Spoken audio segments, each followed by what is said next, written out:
Hey, 42 here. Over the years, we've all done crazy things for love. Maybe you've written a Valentine's Day poem. Perhaps you've taken your partner to see her favourite film, knowing you're going to hate it. Or maybe you bought some flowers that weren't from the petrol station. Whilst you might think you've gone above and beyond in the name of love, I'm afraid these trivial gestures are nothing compared to the acts of a man so deeply in love, even death couldn't stand in his way.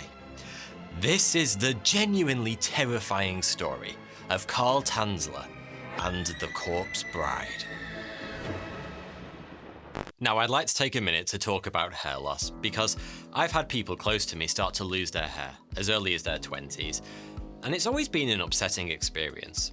If you're in the same boat, then you're not alone. Did you know 2 out of 3 guys will experience some form of male pattern baldness by the time they're 35? But the best thing you can do to prevent hair loss is take the initiative now and do something about it whilst you've still got hair left. Personally, I like Keeps because it makes treatment super easy by delivering your hair loss medication every 3 months straight to your door, so you can say goodbye to awkward doctor visits and waiting in pharmacy checkout lines. There's a really good reason that Keeps has more 5-star reviews than any of its competitors, and hundreds of thousands of men trust them for their hair loss prevention medication. So, if you're like me, you're probably not ready to lose your hair just yet. But prevention is key. The faster you act, the faster you'll see results. And the sooner you start using Keeps, the more hair you'll save. If you're noticing that you're losing your hair, do something about it.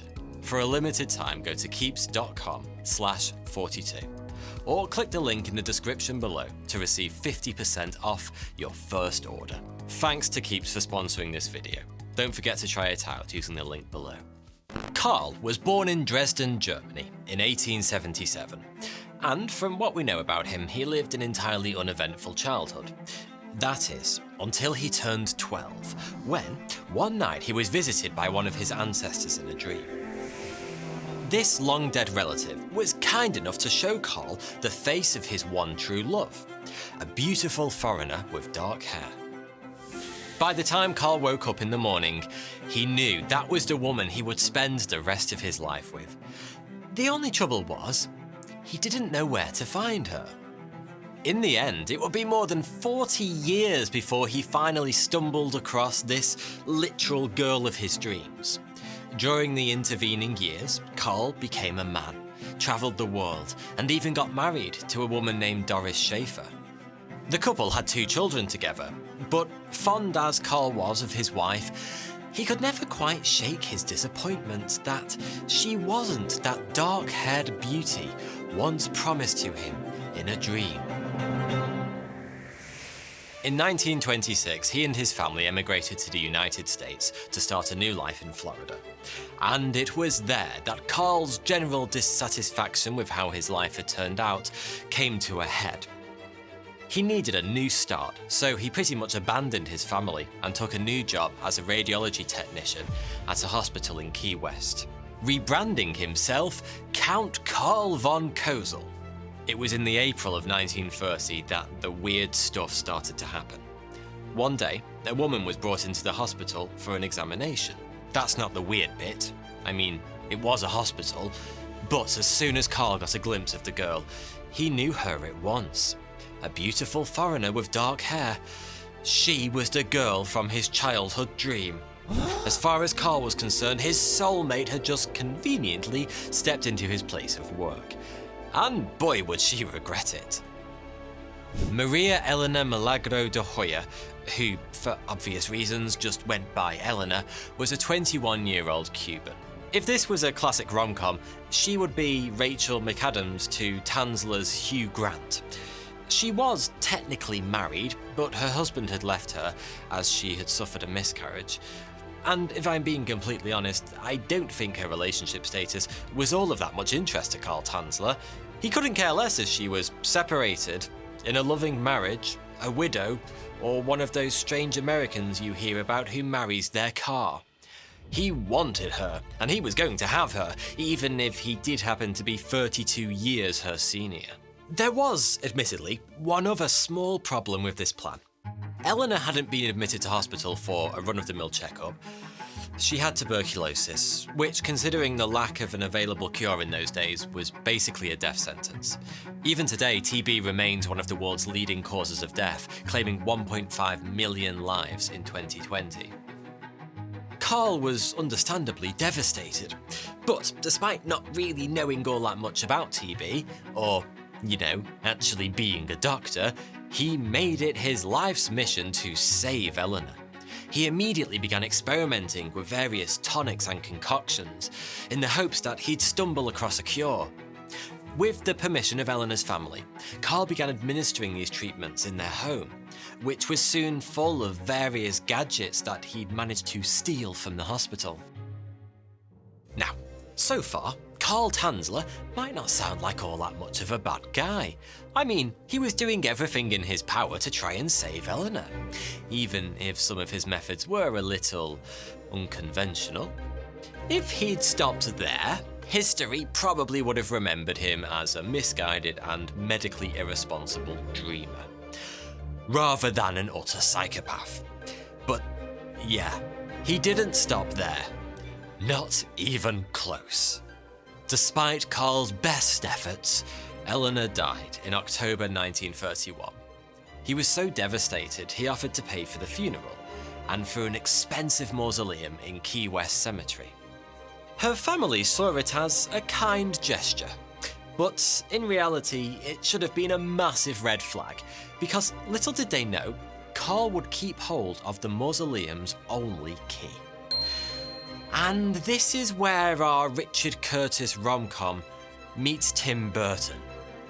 For more than a year, Tanzler visited Eleanor's grave every single night.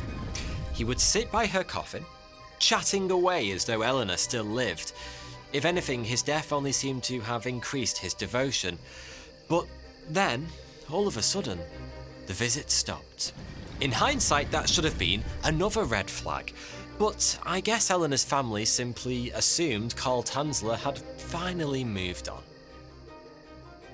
Of course, there was only one other reason he would have stopped visiting Eleanor's grave: if she wasn't in it anymore. According to Carl himself, Eleanor's spirit had appeared to him and asked to be taken back to his house. Not one to take the words of the dead lightly, as we've already seen. One night in April 1933, Carl removed Eleanor's body from its resting place and brought it home with him. He'd been told he'd marry this woman, and he wasn't going to let a silly little thing like death stand in his way. There were, of course, a few logistical issues with Carl's new relationship status. Eleanor had been dead for 18 months, and she was aging like a Mr. Whippy in the Sahara. In an effort to stem the decay, Carl built a makeshift lab in his house, and then he got to work. He stabilised the body's shape with coat hangers and wires, and stuffed the torso with rags to fill things out a little. He applied mortician's wax to the face and fashioned a wig out of what remained of her hair. He even replaced her eyes with glass orbs. Tanzler disinfected the body regularly, and that, along with liberal use of strong perfumes, went some way towards masking his new bride's unfortunate odour. By the time he was finished, Tanzler's dream had finally come true, and for the first time in his life, he was truly happy.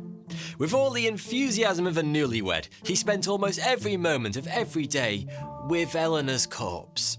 He sat it at the dinner table whilst he ate, danced with it in the living room, and even laid the body beside him in bed as he slept. Hopefully. Of course, all his actions soon began to produce inevitable signs of wear and tear on Tanzler's new wife. To make matters even worse, what remained of Eleanor's body was slowly rotting away to nothing. Apparently, dating an actual skeleton was too much, even for Carl Tanzler. So he replaced Eleanor's skin with silk cloth coated in wax and plaster of Paris, essentially building himself a human doll made from bits of real human. Somehow, this absolutely batshit insane situation continued for about 7 years without anybody noticing. meaning Eleanor had been dead for almost 9 years. This is the part in our classic rom-com where you walk out of the cinema because it's disgusting. But it turns out Carl didn't want things to go on this way forever.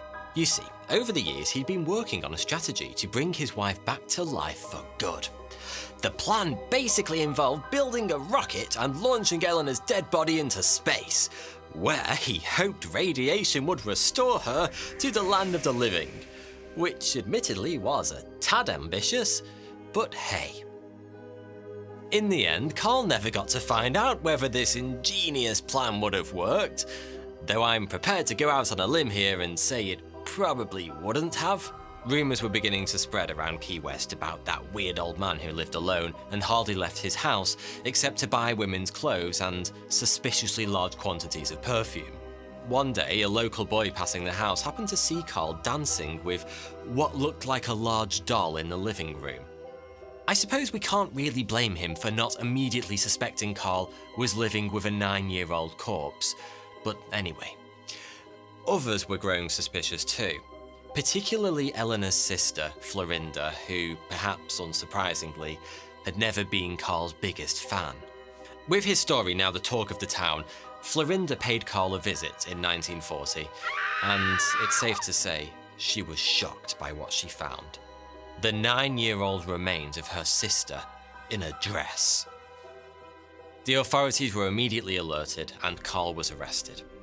An autopsy soon uncovered the full disturbing details of the horrific makeover, including certain modifications Carl had made to facilitate the consummation of his marriage to Eleanor. Yeah, this is the part in our classic rom-com where it gets banned from Netflix for being too graphic. Despite taking a dead body to his house, living with it, loving it, and planning to shoot it into space, a psychiatric evaluation actually deemed Carl Tanzler to be mentally competent enough to stand trial. He faced the charges of maliciously destroying a grave and removing a body without authorization. But in perhaps the biggest shock of this whole story, the case against Carl was dropped, and he served not a single day of prison time. Not because he wasn't very obviously guilty, but because the statute of limitations had expired for his offence. As a result, Carl Tanzler was free to go. And he even received quite a lot of positive press coverage and public support, as many people at the time saw his actions as just plain old romantic. People were weird in the old days.